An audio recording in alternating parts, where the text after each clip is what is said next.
मेरा नाम है हरिया, मैं काम करता हूँ बहुत बढ़िया, खाता हूँ खाना और रोज गाता हूँ गाना। अरे यार, आज तो बहुत देर हो गई। इस खतरनाक जंगल को देखकर तो मेरे हाथ पैर ठंडे हो गए हैं। अगर मैं वक्त पर गांव नहीं पहुंचा तो मालिक बहुत नाराज हो जाएंगे। तभी हरिया को एक आवाज सुनाई देती है। सुनिए हरु जी। अरे, ये आवाज किसने दी? तभी हरिया को सामने कुछ दूर एक औरत खड़ी दिखाई देती है। अरे भाई, ये औरत अकेली इतनी रात को इस जंगल में क्या कर रही है? चलकर पूछना पड़ेगा। फिर हरिया अपनी बैलगाड़ी उस औरत के सामने लाकर रोक देता है और उससे पूछता है। अरे सुनिए, आप इतनी रात को इस खतरनाक जंगल में अकेली क्या कर रही हैं? तभी वो औरत मीठी आवाज में कहती है। अरे हरु जी, आप आ गए। मैं कब से आपका इंतजार कर रही थी। वैसे तो यहाँ से काफी लोग गुजर चुके हैं, लेकिन मैं खास आपका इंतजार कर रही थी। अच्छा, तुम सच कह रही हो? मुझे तो यकीन नहीं हो रहा है।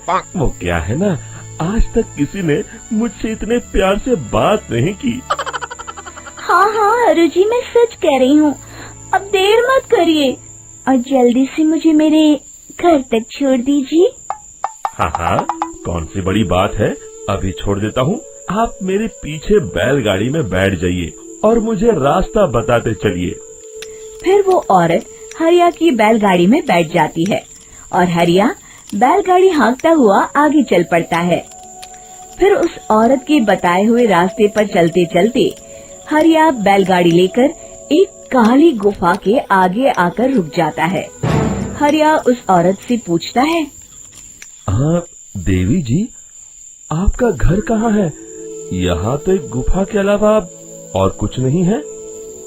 तभी अचानक वो औरत हवा में उड़ने लगती है। देखते ही देखते उसका सुंदर रूप एक डरावनी चुड़ैल में बदल जाता है और वो जोर जोर से हंसती है। अरे तू तो एक नंबर का बेवकूफ निकला। तू तो बड़ी आसानी से मेरी बातों में आ गया। अरे मर गया रे, ये तो एक चुड़ैल है। हे भगवान बचा ले, ये तो बड़ी डरावनी दिखाई दे रही है। और फिर अगले ही पल हरिया की बैलगाड़ी में रखा सारा सामान हवा में उड़ता हुआ उस काली गुफा के अंदर चला जाता है और वो चुड़ैल भी उस गुफा के अंदर जाकर कहीं गायब हो जाती है। हरिया ये नजारा देख बुरी तरह घबरा और परेशान हो जाता है। अरे, ये चुड़ैल तो मेरा सारा सामान लेकर गुफा में गायब हो गई। अब क्या होगा? अगर मैं गांव खाली हाथ गया तो मालिक मेरी अच्छी खबर लेंगे। मेरी इस बात का कोई यकीन भी नहीं करेगा। फिर आखिर वही हुआ। हरिया के मालिक चंपक सेठ को हरिया की किसी भी बात पर रत्ती भर भी यकीन नहीं हुआ। चंपक सेठ को लगा हरिया झूठ बोल रहा है और उसने ही लालच में आकर सारा सामान हड़प कर लिया है। फिर हरिया को बेईमान समझकर चंपक सेठ उसे काम से निकाल देता है। अगले दिन अपनी दुकान में परेशान बैठा चंपक सेठ गुस्से में बड़बड़ाता है। अरे, दुकान में तो सामान बिल्कुल भी नहीं है। अब मुझे ही शहर जाकर सामान लाना होगा। फिर वो अपनी बैलगाड़ी लेकर शहर चला जाता है। शहर से सामान लेकर जब चंपक सेठ वापस गांव लौट रहा होता है, तभी उसे एक आवाज सुनाई देती है। चंपक जी, ओ चंपक जी। अरे, ये तो कोई मेरा नाम लेकर मुझे पुकार रहा है। फिर उस रास्ते में वही औरत खड़ी दिखाई देती है। फिर क्या था, हरिया की तरह चंपक सेठ भी उस औरत के पास अपनी बैलगाड़ी लेकर जाता है और वो भी उसकी चिकनी चुपड़ी बातों के मुंह जाल में फंस जाता है। फिर चुड़ैल उसे भी अपनी गुफा तक ले जाती है और उसका सारा सामान लेकर गुफा में गायब हो जाती है। बेचारा चंपक सेठ लाचार होकर खाली हाथ गांव लौट आता है। फिर ये उस जंगल में रोज की बात हो जाती है। जो कोई भी शहर से कुछ लेकर गांव की तरफ लौटता, वो चुड़ैल उसे बेवकूफ बनाकर उसका सारा सामान लेकर गुफा में गायब हो जाती। एक दिन हरिया एक लकड़हारे को उसी जंगल की तरफ जाते हुए देखता है। फिर हरिया उसे रोकते हुए कहता है, अरे भाई, क्यों अपनी मौत को दावत दे रहे हो? मेरी बात मानो, आगे जंगल में मत जाओ, वहाँ एक बड़ी भयानक चुड़ैल रहती है। लकड़हारा हरिया की बातों को नजरअंदाज करते हुए कहता है, अरे भाई, मुझे पहले ही बहुत देर हो चुकी है, मुझे जाने दो भाई। शाम तक लकड़ियाँ काट कर शहर के बाजार में बेचना है। तुम अपनी ये कहानी किसी फुर्सत में बैठे इंसान को सुनाओ, मैं तो चला। इतना कहकर लकड़हारा वहाँ से आगे जंगल की तरफ चला जाता है। फिर अगले दिन गांव के मुखिया के घर के बाहर बहुत सारे लोग जमा हो जाते हैं।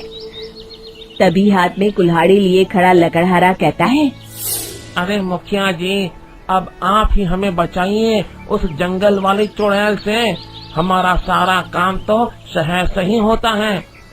अरे मुखिया जी, उस चुड़ैल की वजह से तो मैं पूरी तरह बर्बाद हो गया हूँ।